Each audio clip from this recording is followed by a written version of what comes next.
আল্লাহ তাআলা অনেক রহমান রহিম, সবাইকে তো মাফ করে দিবেন, সবাই জান্নাতে যাবে। তাহলে যারা বেশি বেশি আমল করলো তাদের কি লাভ হইল?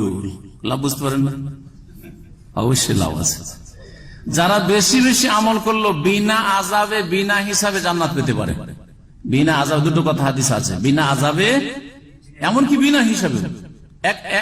এক শ্রেণীর লোক আছে আযাবও হইল না আর হিসাবও হইল না, বিনা হিসাবে যাও, বিনা হিসাবে জান্নাতে যাও। 70,000 ক্ষেত্রে নবী সাল্লাল্লাহু আলাইহি ওয়াসাল্লাম বলেছেন।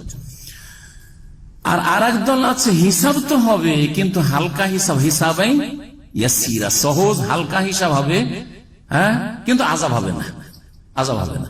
আর এক দল আছে হয়তো কঠিন হিসাবই হইল, কিছু কবিরা গুনাহ করেছে কিন্তু আল্লাহ গুনাহ মাফ করে দিয়েছে, তার অনেক নেকি থাকার কারণে মাফ করে দিয়েছেন, ওর কি হলো না, আযাবও হইল না, আযাবও হলো না।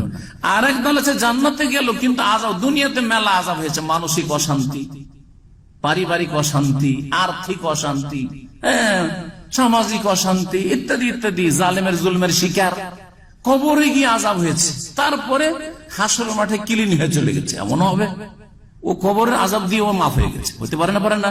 ও অসংখ্য লোক এরকম হবে, অসংখ্য মুসলিমরা এরকম হবে। জি।